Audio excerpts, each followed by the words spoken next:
हाँ, कितना आ रहा है? 4,05,100 एग्जेम्पशन अमाउंट, टैक्सेबल ग्रेचुटी। हाँ, क्लियर है ना? ठीक है,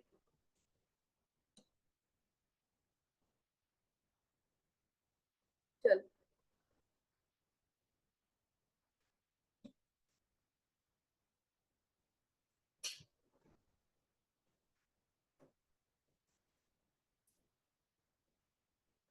हेडिंग डालो लीव सैलरी।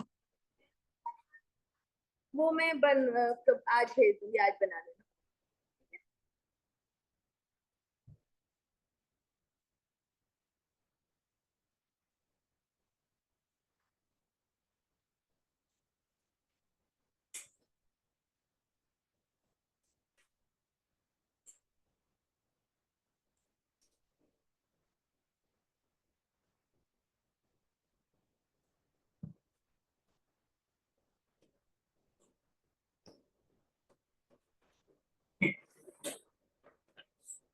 लीव सैलरी कौन सा पॉइंट है? 9th ना?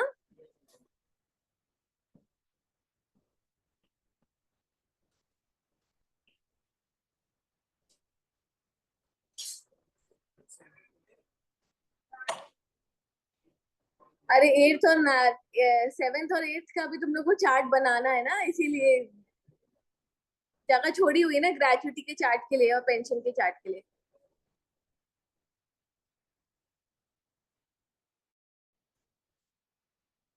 पेंशन और ग्रेचुटी के चार्ट के लिए जगह छोड़ देना, ठीक है?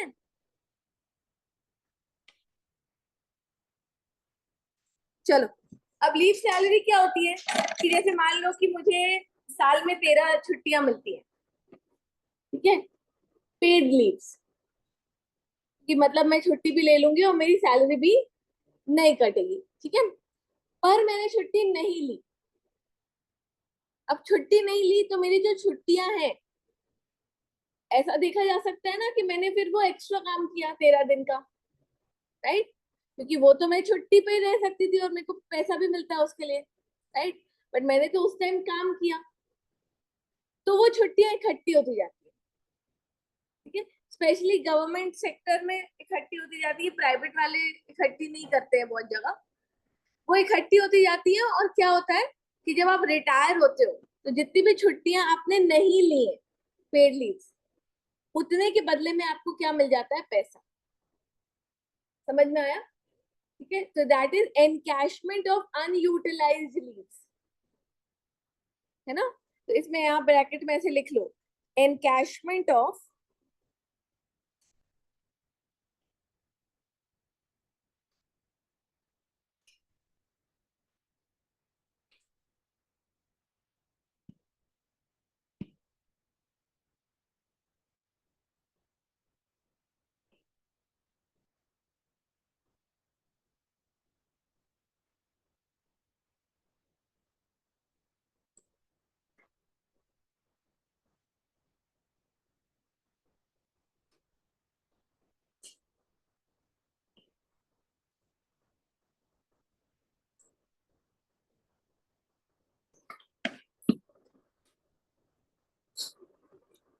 यहाँ पर भी अपन दो पार्ट्स करेंगे।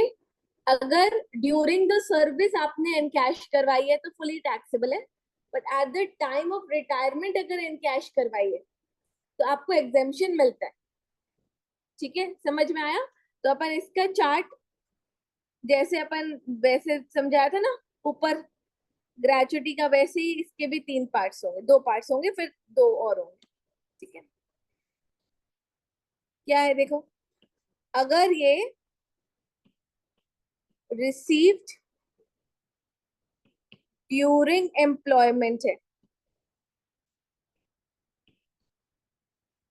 तो ये टैक्सेबल है।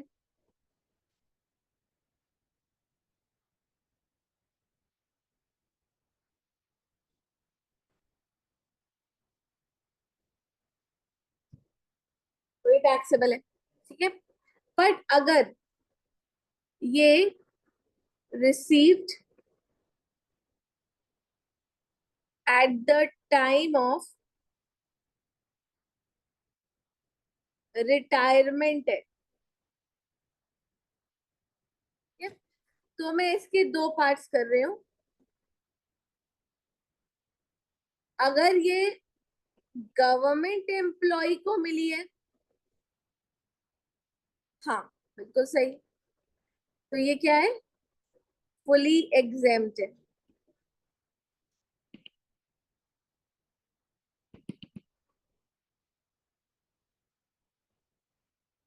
ना। तो हर केस में ऐसे ही हो गया, ग्रेचुटी में भी, कम्यूटेड पेंशन में भी, और लीव सैलरी में भी, कि at the time of retirement अगर गवर्नमेंट एम्प्लॉय को मिलता है तो फिर फुली एग्जेम्प्ट होता है, ठीक है। एग्जेम्पशन का जो सेक्शन है ना यहाँ पर, क्या, 10, 10AA, ठीक है। अगर ये अदर एम्प्लॉय को मिलती है,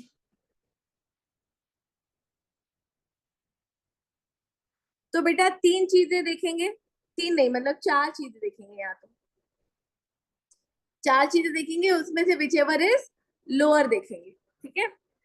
देखो सबसे पहले अपन देखेंगे, फर्स्ट कैलकुलेट करेंगे अपन लीव क्रेडिट, ठीक है। अपन लीव क्रेडिट मंथ्स में कैलकुलेट करेंगे, इनटू अपन करेंगे एवरेज सैलरी पर मंथ। अब लीव क्रेडिट कैसे कैलकुलेट होता है वो अभी बताती हूँ मैं, ठीक है। ये एक अमाउंट आ गया। फिर सेकेंड अपन करेंगे 10 months into average salary per month.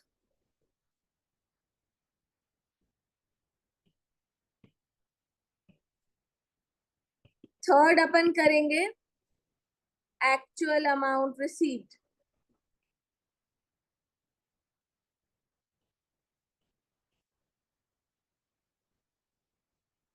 ठीक है। और फोर्थ अपन करेंगे 25 lakhs, which ever is less. समझ में आया ये, ठीक है। अब अपन को सीखना है कि अपन लीव क्रेडिट कैसे निकालेंगे।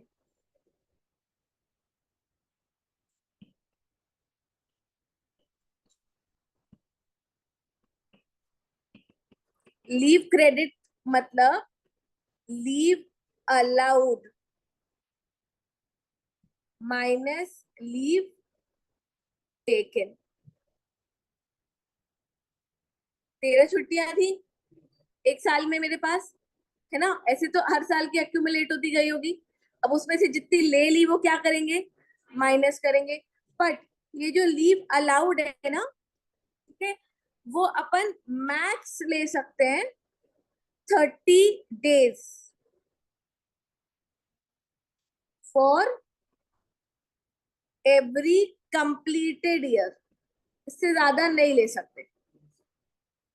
अगर मेरे एम्प्लॉयर ने मुझे 30 दिन से भी ज्यादा की छुट्टी दी है पूरे साल में पेड लीव, ठीक है, तो मैं मैक्सिमम अलाउड कितनी लूंगी यहाँ पे, 30 days, और उसमें से फिर लीव टेकन माइनस करके फिर आएगा क्या, लीव क्रेडिट, ठीक है।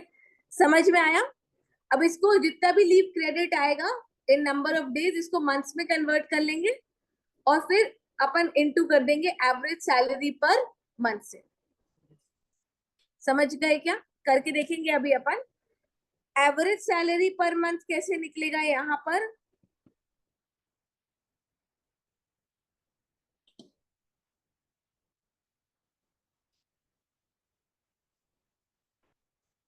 वही सेम चीज करनी है जो अपन ने कहा करी थी।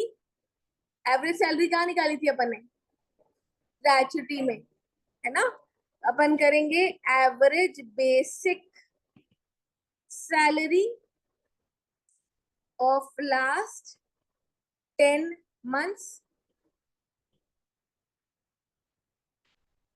फिर एवरेज डीए, डीए कौन सा वाला, इन टर्म वाला, इफ वाला, ठीक है, ऑफ लास्ट 10 months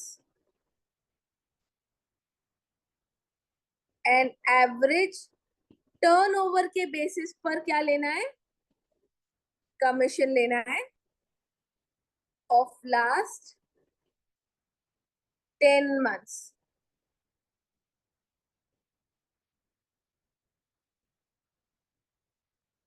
समझ गए क्या?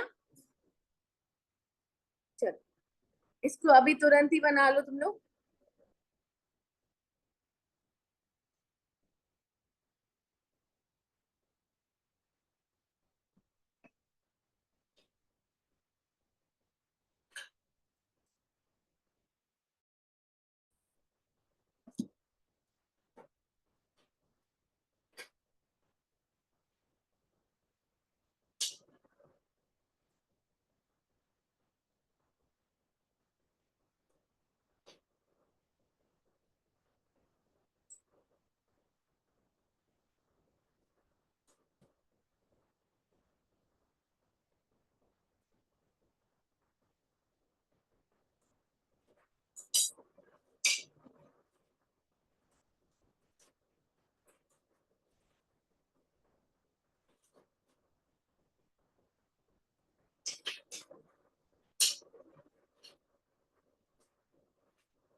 सैलरी एकदम सीधा सीधा हेड है, उसमें ज्यादा कुछ समझने के लिए है ही नहीं, बस लर्न करने के लिए।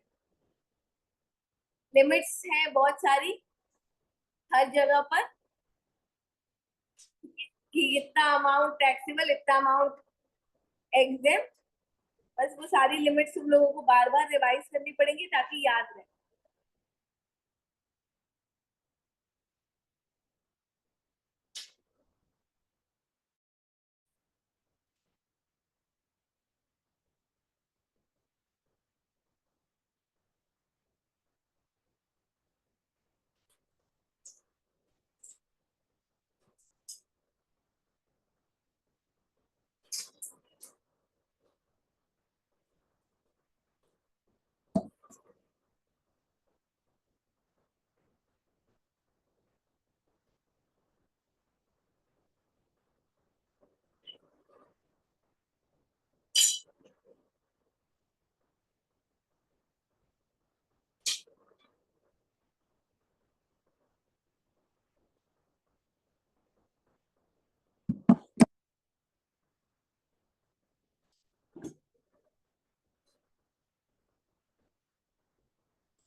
हाँ,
हो गया। देखो मॉड्यूल में एक क्वेश्चन होगा इसका, है क्या?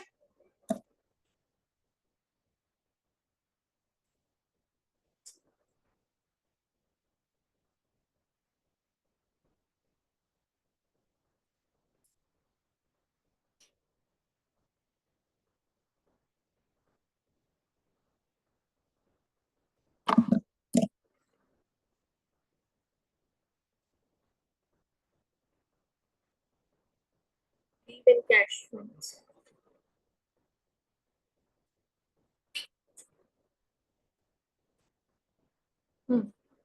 मिस्टर गुप्ता,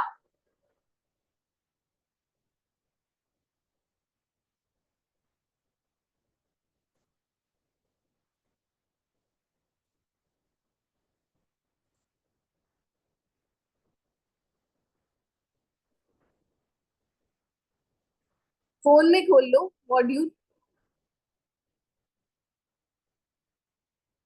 आज विधि दीदी से शीट ले लेना सैलरीज की, तैयार है वो। Mr. Gupta retired on 1/12/2023 after 20 years of service. ठीक है? And received leave salary of 5 lakhs. Other details of his salary are basic salary है बेटा 5,000 पर मंथ, पर 1,000 से इंक्रीज हुई थी 1/4/2023 को।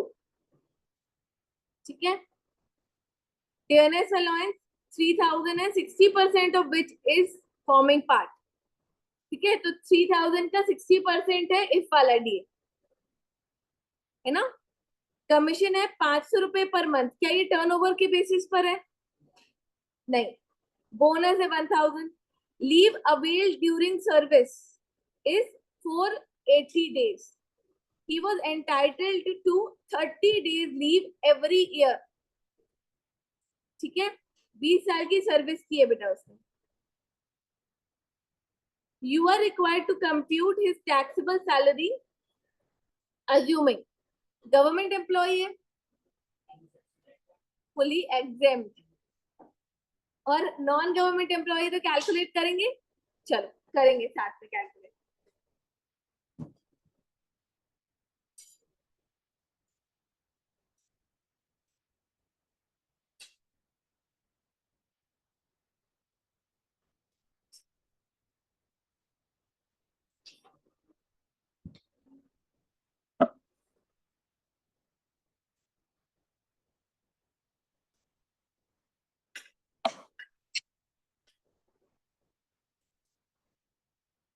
बी वाला पार्ट सॉल्व कर रही हूँ मैं।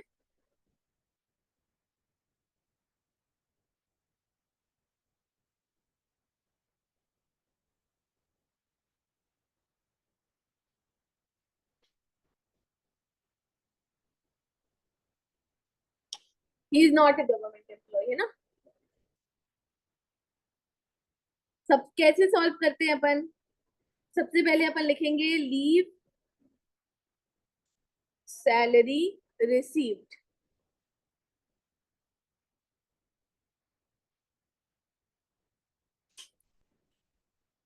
फिर इसमें से माइनस करेंगे एग्जेम्प्ट। एग्जेम्प्ट निकालने के लिए 1 2 3 4,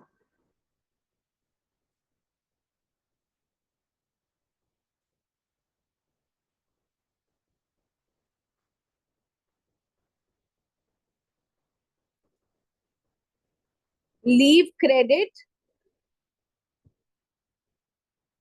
into average salary per month, है ना। नीचे वर्किंग नोट में लीव क्रेडिट निकालू। लीव क्रेडिट कैसे निकलेगा? लीव अलाउड माइनस लीव, हाँ, अवेल। तो लीव अलाउड कितनी है बेटा? 30 दिन इंटू 20 ईयर्स, है ना। ये लीव अलाउड है, माइनस लीव अवेल 480 डेज। कितने डेज आए? 120 डेज। मंथ्स में कन्वर्ट करो, 4 मंथ्स। ये समझ में आया कि नहीं? आ गया। 4 मंथ्स की लीव क्रेडिट है। अब एवरेज सैलरी निकालो। वर्किंग नोट 2 में एवरेज सैलरी निकालो।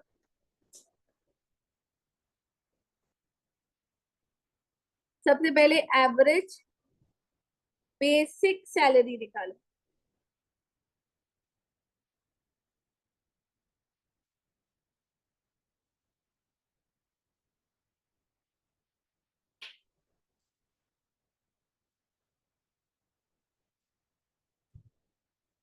लास्ट 10 मंथ्स की सैलरी लेनी पड़ेगी इन टोटल, फिर डिवाइड बाय 10 करना पड़ेगा।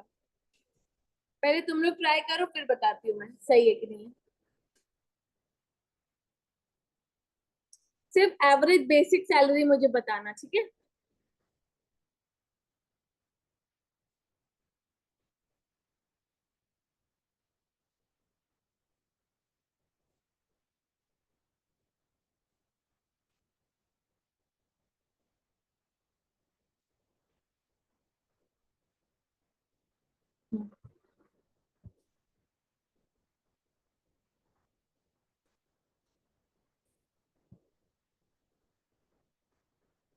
59 कैसे हो सकती है? 5,000 तो उसकी पर मंथ की सैलरी है, तो एवरेज 59 कैसे आएगा?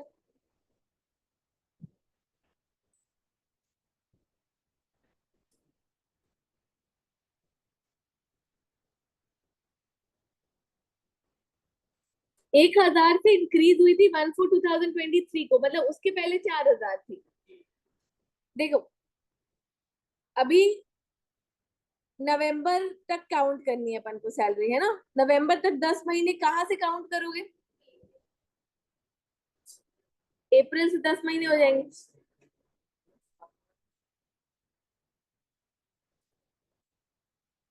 कैसे होगी 7,600?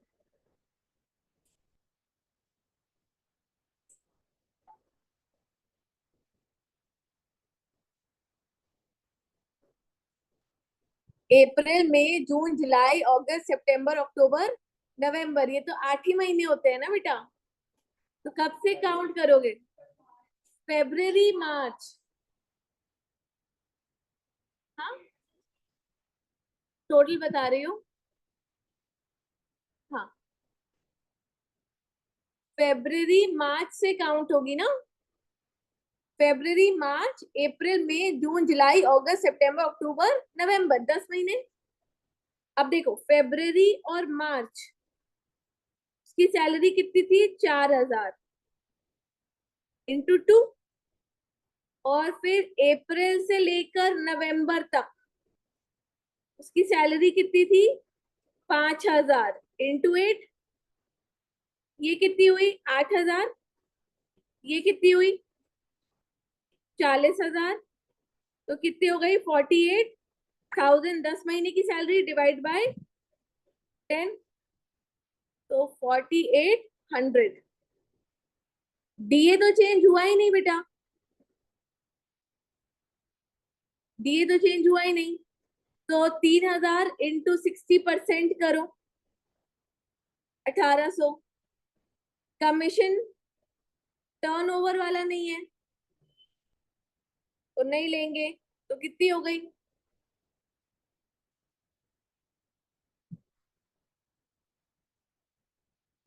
समझ में आया? ठीक है।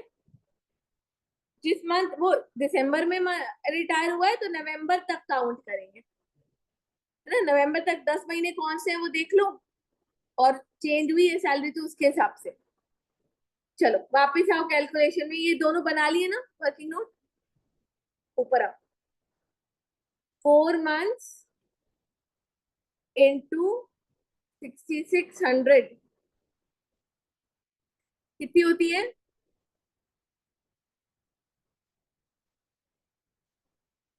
26,400। सेकेंड क्या लेनी है? 10 months इंटू एवरेज सैलरी। तो 10 इंटू 6600, 66,000। थर्ड क्या लेनी है? Actual amount received. कितना है? 5 लाख। एंड फोर्थ क्या लेनी है? Maximum limit 25 lakh. अब देखो, चार में से विच एवर इज लेस, तो कितना लेस है? 26,400, बस उसको एग्जेम्पशन मिलेगा। बाकी का अमाउंट उसके हाथ में क्या हो जाएगा? टैक्सेबल।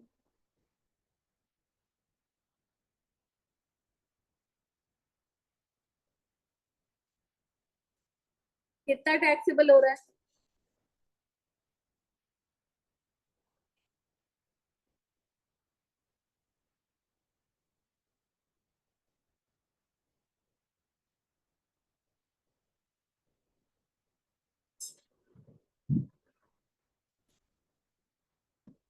डन।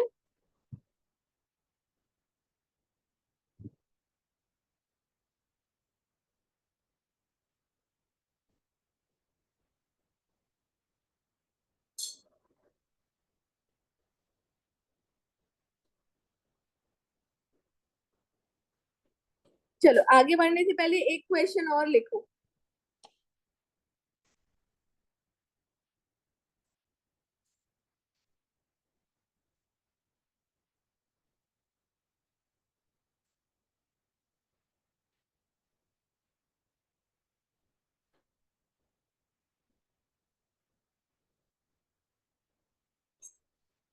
लिखो mister x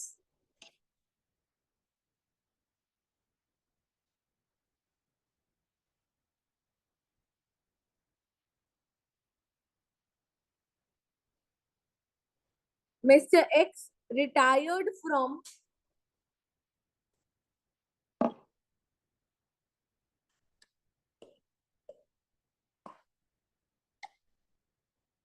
ABC Limited, retired from ABC Limited on 1/2/2024, on 1/2/2024, after rendering service of 20 years. After rendering service of 20 years. His average salary, his average salary of last 10 months, his average salary of last 10 months is rupees 17,000 per month, is rupees 17,000 per month. Come 17. Company paid leave salary of company paid leave salary of rupees 7 lakhs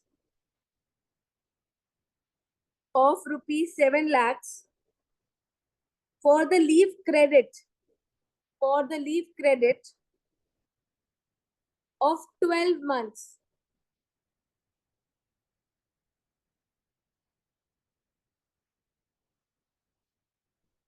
ठीक है? As per the company's policy, as per the company's policy, employed are allowed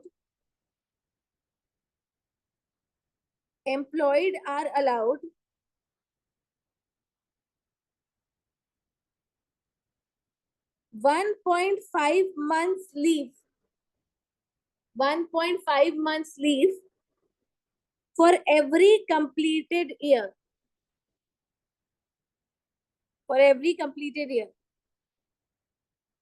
Compute taxable leave salary. चलो करना start करो.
Leave credit का working note बनाना और मुझे बताना कि लीव क्रेडिट कितना आया तुम लोगों का, फिर ही आगे बढ़ना. ठीक है?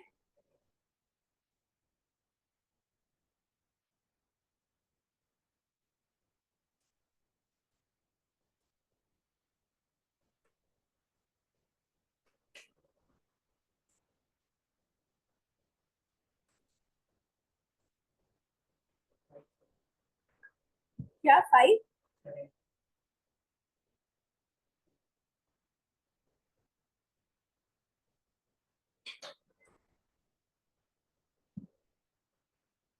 570 कैसे? ये तो बहुत ही ऑड सा फिगर हो गया.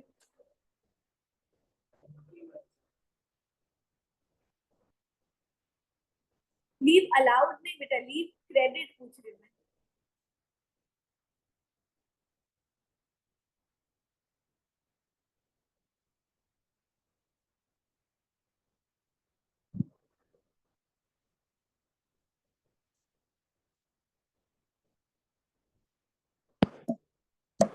कैसे निकालूं? 540 डेज क्रेडिट बता रहे हो. हाँ, मंथ्स में कैलकुलेट करो कितने मंथ्स आते हैं.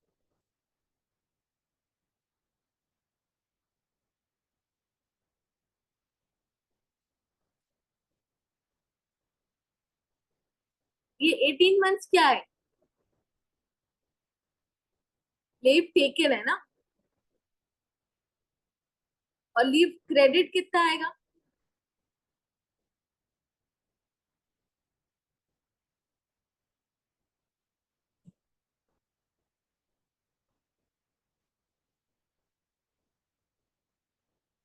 देखो, कर लिया ट्राई, बता दूं?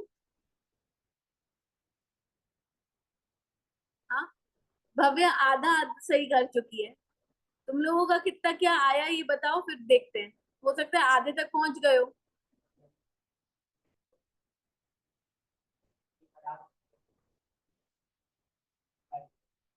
हाँ,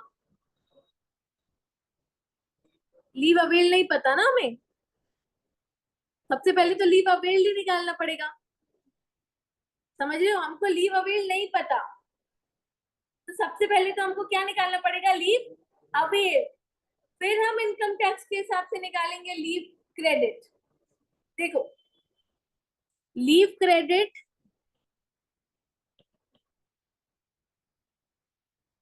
एज पर इनकम टैक्स तो हम बाद में निकालेंगे। क्वेश्चन में क्या लिया हुआ है? लीव क्रेडिट कितने मंथ्स की उसने सैलरी पे करी है? 12 महीने की। तो leave credit as per employer अगर देखें, एम्प्लॉयर का, तो ये 12 मंथ्स है। लीव क्रेडिट कैसे आता है? Leave allowed minus leave availed.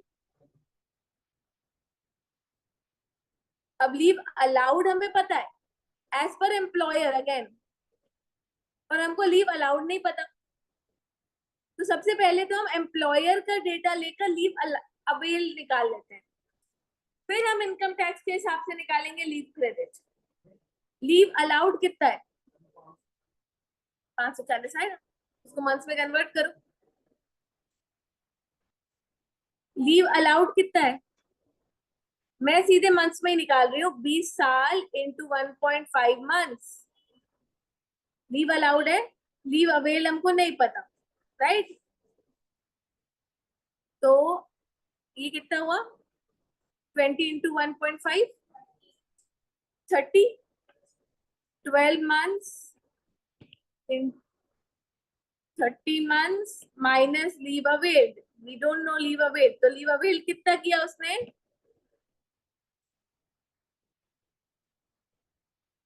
18 months. इतना ही तुम लोगों का आया, जिनका भी 540 आया है।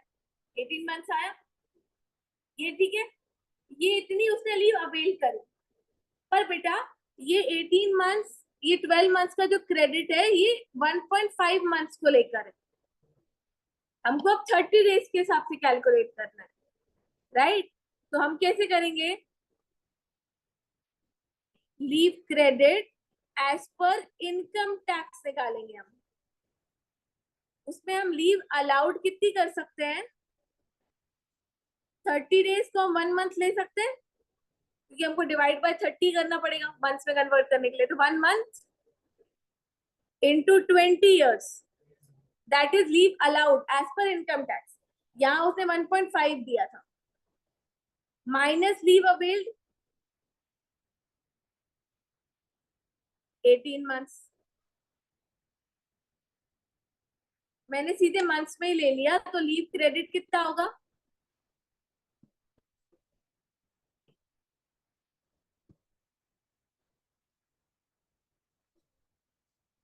समझ में आया? पहले हमने क्या निकाला? Leave availed. एम्प्लॉयर के हिसाब से लीव अवेल कितना है? लीव अवेल्ड आ जाएगा। उसके बाद हम क्या करेंगे? इनकम टैक्स का मैक्सिमम लिमिट लेंगे लीव अलाउड का, और फिर लीव अवेल माइनस करके क्या निकालेंगे? Leave credit as per income tax.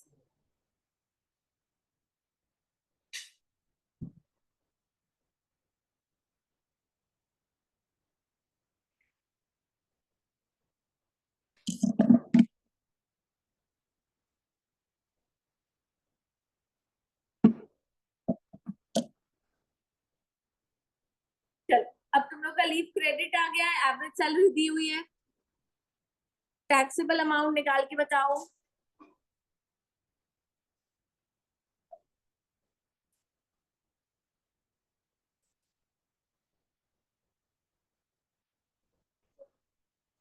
छब्बीस। श्रद्धा नहीं आई है ना अभी?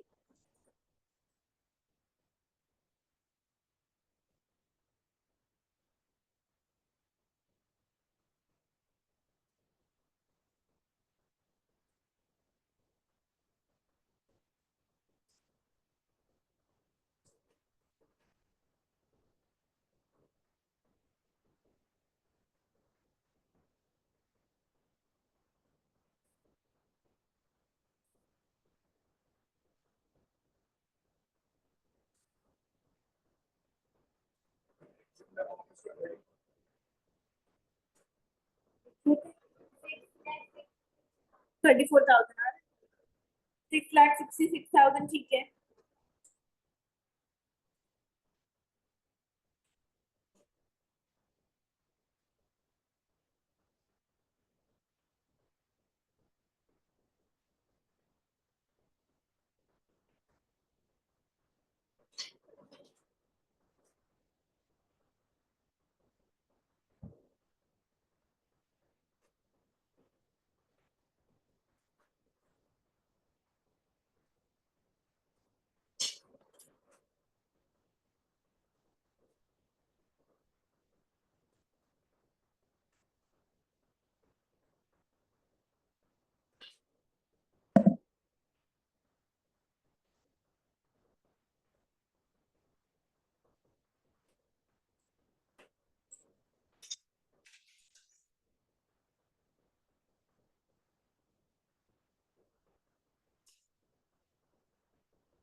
हो गया।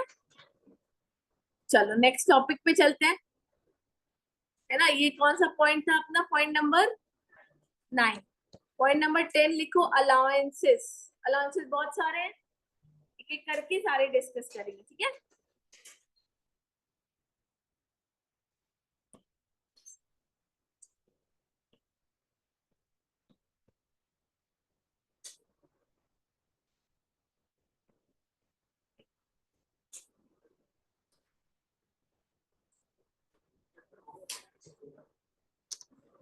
ज्यादा बड़ा नहीं, अपन ने बड़े बड़े दो कंप्लीट कर लिए, कैपिटल गेन और पीजीबीपी, उनसे छोटा है।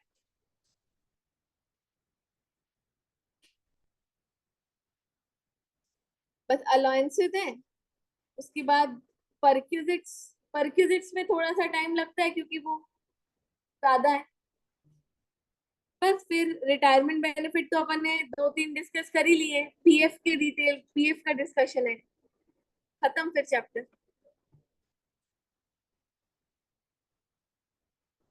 मैंने तुम लोग को चार्ट बनवाया था ना, ये देखो, इतना ही डिस्कशन है। अभी अपन अलाउंसेस में हैं। उसके बाद provident fund, superannuation fund, voluntary retirement compensation और रिट्रेंचमेंट कंपनसेशन, ये सब छोटे छोटे ही हैं, ठीक है। सबसे ज्यादा डिस्कशन प्रोविडेंट फंड में, और फिर बड़ा टॉपिक है परक्विजिट्स। बस फिर डिडक्शंस तो बहुत, मतलब ऐसे 10 मिनट में खत्म हो जाने वाले हैं, लिखने में जितना टाइम लगे अपन को खत्म हो जाएगा, इस चार्ट के साथ ही खत्म हो जाएगा। इस सीक्वेंस में अपन डिडक्शंस कंप्लीट करेंगे और खत्म।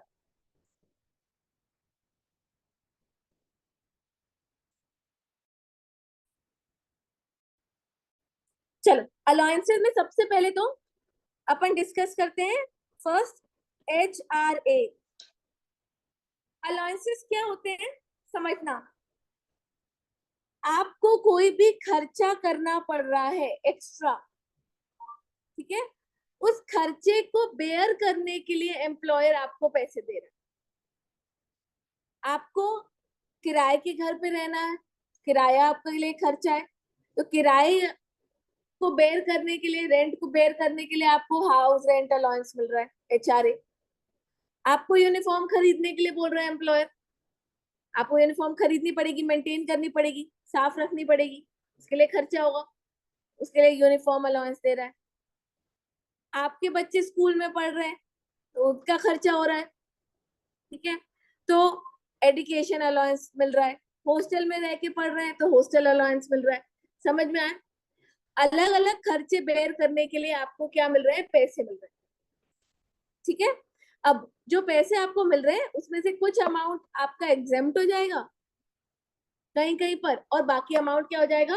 टैक्सेबल हो जाएगा। ठीक है। बस हमको ये देखते जाना है कि अलाउंस तो मिल ही रहा है, उसमें तो कुछ समझने वाला है नहीं। बस ये देखना है कि कितना अमाउंट टैक्सेबल है, कितना अमाउंट एग्जेम्प्ट है। क्लियर है ना? सबसे पहले लिखो HRA, ब्रैकेट में लिखो हाउस रेंट अलाउंस।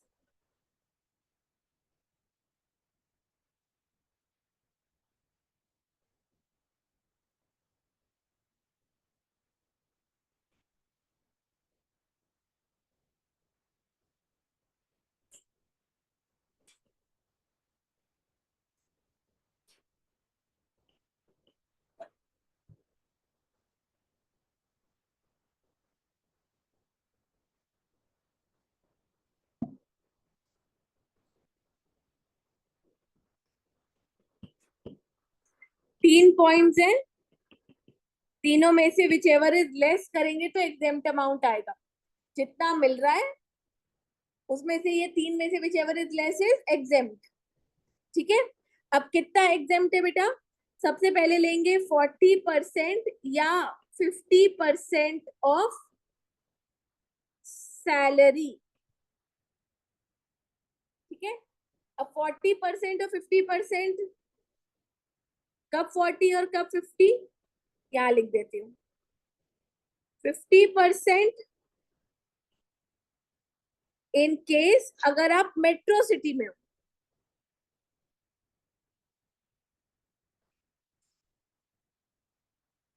50% इसीलिए लिया है मेट्रोज में क्योंकि वहां का रेंट थोड़ा सा ज्यादा ही होता है ना? अदर सिटीज का कम होता है तो वहां पे 40% लेंगे, राइट? मेट्रोज में किस किस को काउंट करोगे? मुंबई,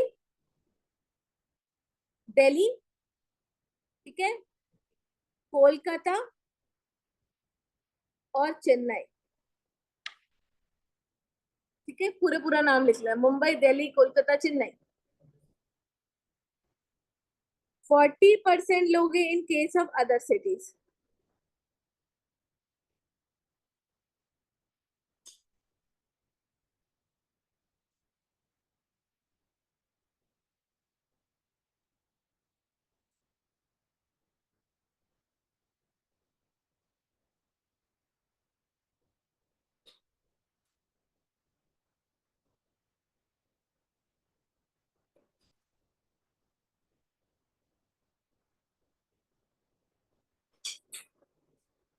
ठीक है। अच्छा, सैलरी का मतलब क्या? सैलरी में लेंगे अपन basic plus DA, DA if वाला, इंटर्म वाला, प्लस टर्नओवर वाला कमीशन।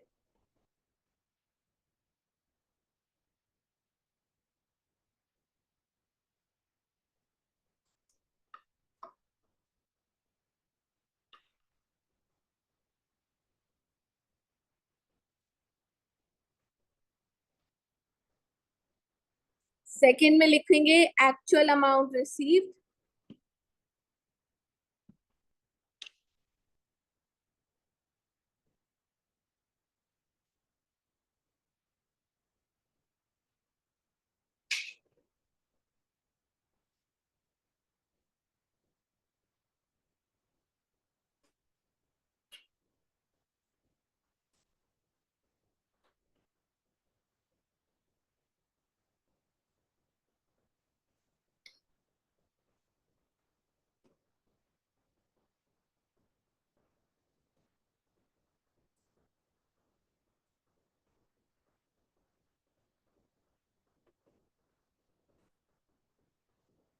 थर्ड में लिखेंगे rent paid minus 10% of salary.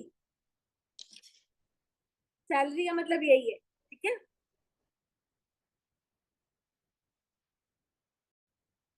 Basic plus DA वाला एंड टर्नओवर वाला कमीशन। तीनों में से अपन को क्या लेना है बेटा? Whichever is less.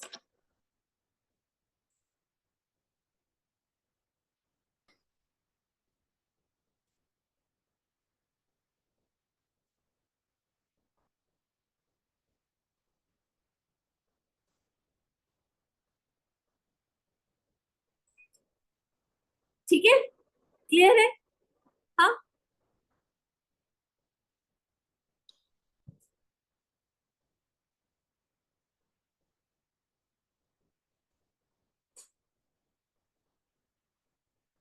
अब एक काम करते हैं, एक चार्ट बनाते हैं सेकंड से। ठीक है, अलायंस का नाम और एग्जेम्प्ट अमाउंट।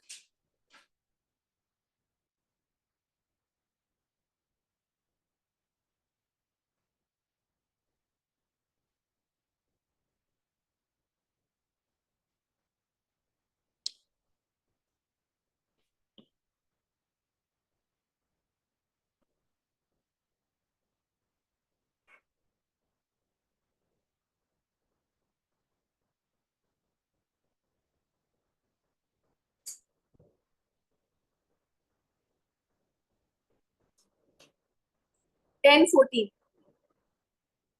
ये लिखा है ना, एग्जेम्प्ट अंडर सेक्शन 1014।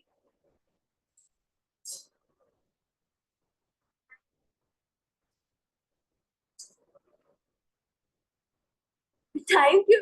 मैं अंडर सेक्शन 1014 में टाइम क्यों लिखूंगी? और उससे घड़ी पहनी हुई है, वो टाइम तो पूछेगा।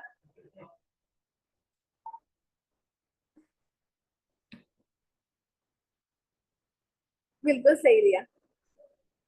10:10 हुए हैं। सेक्शन है 1014। ठीक है, चलो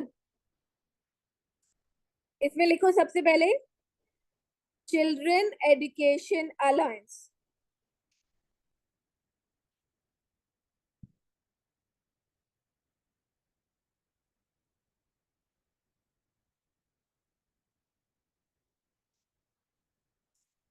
बेटा मैक्स ₹100 पर मंथ पर चाइल्ड फॉर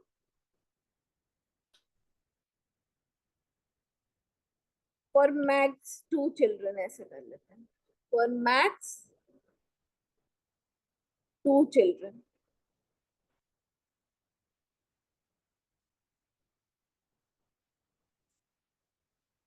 ठीक है, ये क्या है? ये एग्जाम्प्ट अमाउंट है, ₹100 पर मंथ पर चाइल्ड फॉर मैक्सिमम 2 चिल्ड्रन। ठीक है, जैसे मान लो कि एम्प्लॉयर से एम्प्लॉय को ₹400 मिल रहे हैं, और ₹400 मिल रहे हैं पर मंथ। ठीक है, for 3 children of employ.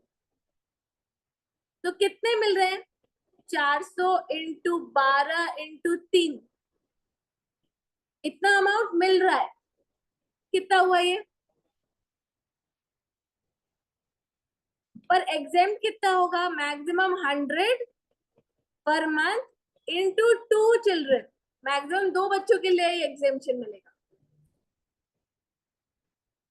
2400।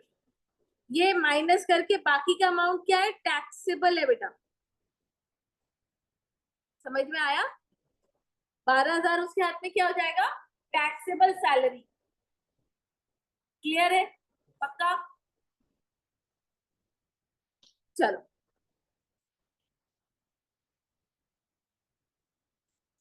Children hostel allowance.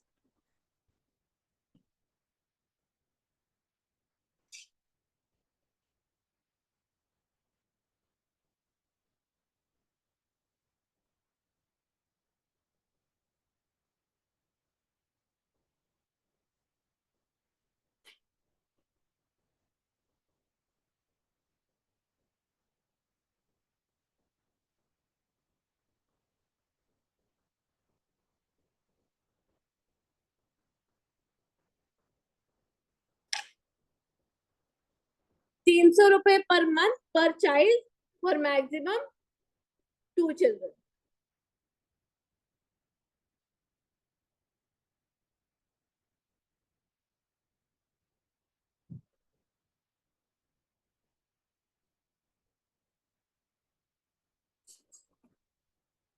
Third लिखो, नहीं फोर्थ, फोर्थ लिखो, कम्यूटेशन।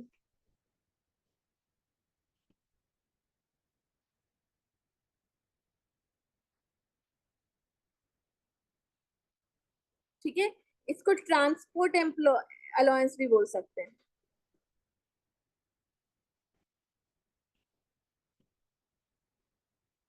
बेटा इसमें ना घर से ऑफिस और ऑफिस से घर, ये वाले चार्जेस कवर होते हैं। ठीक है, ये घर से ऑफिस और ऑफिस से घर के लिए जो आप कन्वेयंस ले रहे हो ना, उस खर्चे को बेयर करने के लिए ये वाला क्या मिल रहा है, अलाउंस मिल रहा है।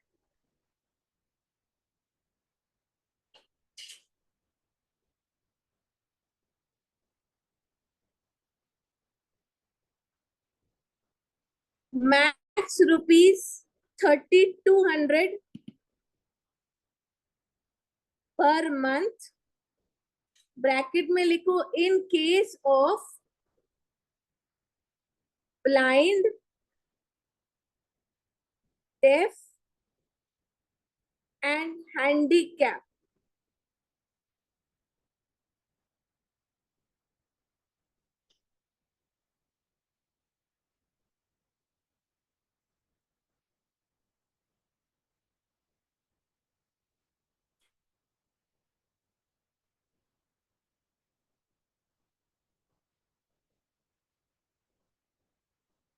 ठीक है,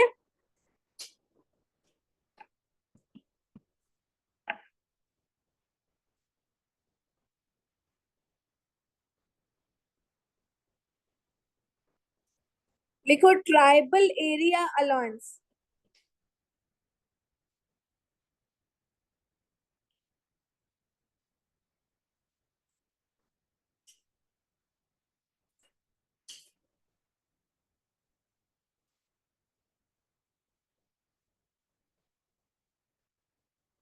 ट्राइबल एरिया अलाउंस मैक्सिमम 200 पर मंथ एग्जेम्प्ट होगा। ट्राइबल एरिया अलाउंस क्या होगा?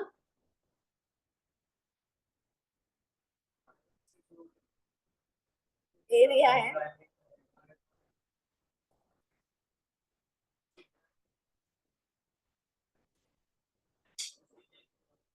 ट्राइबल एरिया में रहकर अगर आपको काम करना पड़ रहा है, आपको वहां पे भेज रहे हैं, वो हो सकता है ना कंस्ट्रक्शन का साइट हो, कुछ साइट में काम हो, वहां पे रहकर काम करना पड़ रहा है, तो वैसा।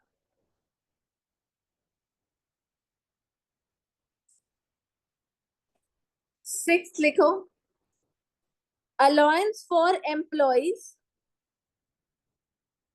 Allowance for employees of transport undertaking,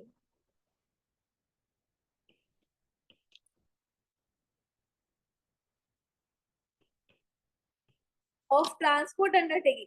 समझना, अगर आप ट्रांसपोर्ट अंडरटेकिंग में काम कर रहे हो, जैसे कि मतलब गुड्स कैरियज वाली कंपनीज होती है ना, उसपे जो ट्रक ड्राइवर्स होते हैं, उनको ट्रक लेकर दूसरी सिटीज में जाना पड़ता है, तो आपका बहुत सारा टाइम आप ट्रांसपोर्टेशन की वजह से ट्रैवल करते हो, राइट? तो आपका एक्स्ट्रा खर्चा होगा, ऑब्वियसली आप घर से बाहर रह रहे हो तो आपके खाने का भी खर्चा होगा, घर में रहोगे तो खाने का खर्चा उतना नहीं हो रहा, बाहर जा रहे हो तो खाने का खर्चा ज्यादा हो रहा है। ठीक है, आपको रुकना भी पड़ रहा हो सकता है एक जगह कहीं पर, तो आपका और खर्चा हो रहा है, तो उसीलिए उनको एक्स्ट्रा अलाउंस मिल रहा है, एग्जेम्पशन मिल रहा है। समझ में आया? ठीक है, तो यहाँ पर कितना एग्जेम्प्ट अमाउंट है, अमाउंट रिसीव देखेंगे और ₹10,000 पर मंथ देखेंगे। फर्स्ट और ये सेकेंड, दोनों में से which ever is less will be exempt.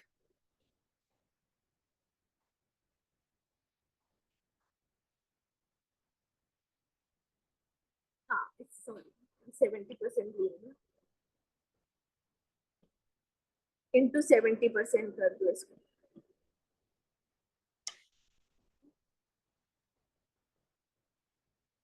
Amount received into 70% और 10,000 per month, which ever is less.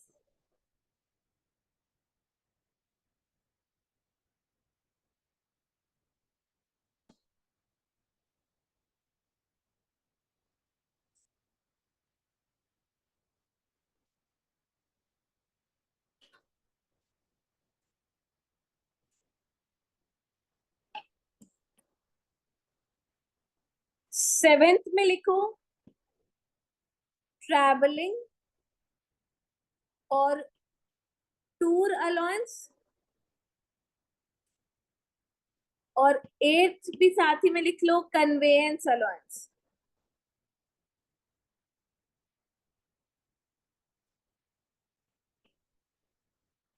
Conveyance allowance मिलता है जब आप ऑफिस से दूसरे साइट प्लेस पर जाते हो ना, ऑफिस से वर्किंग साइट पे जाने का और वर्किंग साइट से ऑफिस के तक आने का. ठीक है, सीए में आर्टिकलशिप में भी मिलता है कन्वेयंस, क्योंकि आपको आपको सीए आपके क्लाइंट अपने क्लाइंट प्लेस में भेजेगा ना, वो आपको एक्स्ट्रा क्या देता है, कन्वेयंस.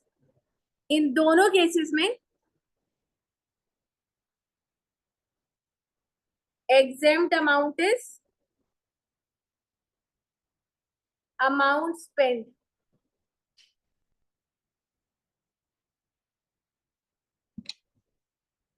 ठीक है,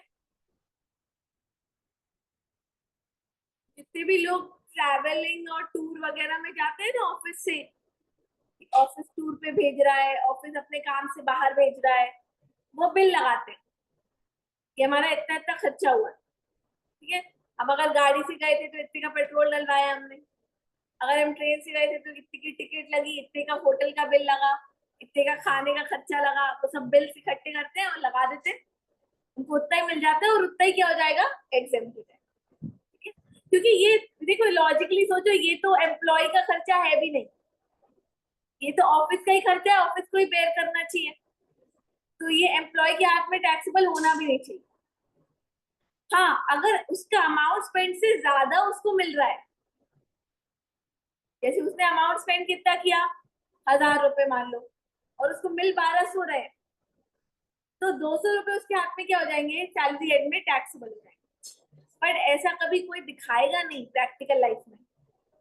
वो जितना उसने खर्चा किया है उससे ज्यादा ही वो खर्चा दिखाते हैं अपने ऑफिस में, और एम्प्लॉयर भी इतना बेवकूफ नहीं है कि ज्यादा दे देगा. जितना खर्चा दिखाएगा एम्प्लॉय उतना ही देगा वो.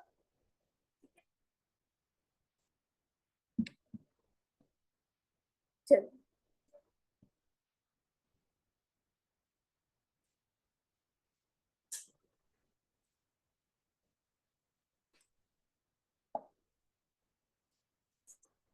है ना. नाइन्थ, टेंथ, इलेवेंथ और ट्वेल्थ में भी अमाउंट स्पेंड ही क्या हो जाएगा, एग्जेम्प्ट हो जाएगा. तो एक साथ ही लिख लेते हैं अपन.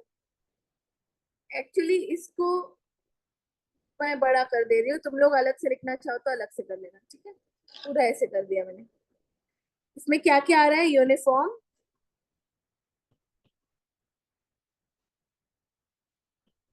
टेंथ में आ रहा है डेली अलाउंस,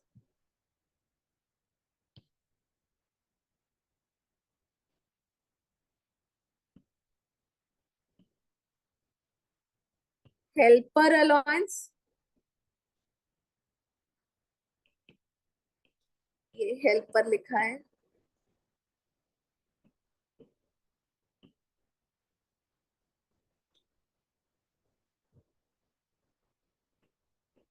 और रिसर्च.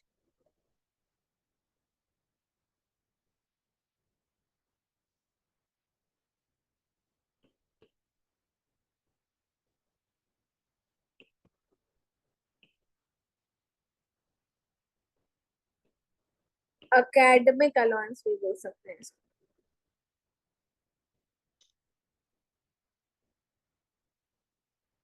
इन सारे केसेस में exempt amount is amount spent.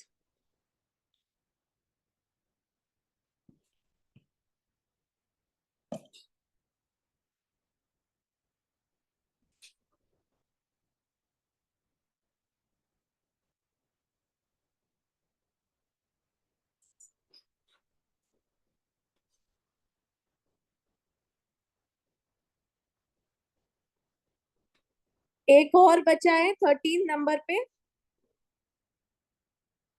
Underground. इसका एग्जेम्पशन अमाउंट अलग है बेटा। अंडरग्राउंड अलाउंस, ठीक है, ये जो माइंस वगैरह में काम करते हैं ना,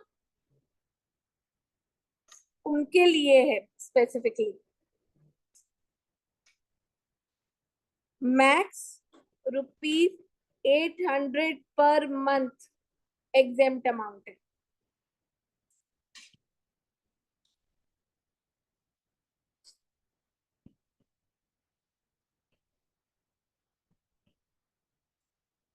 all other allowances fully taxable है बेटा।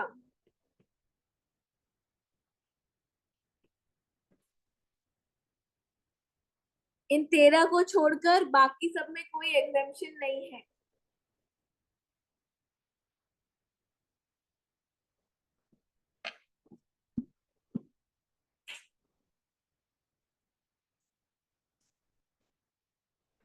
डन।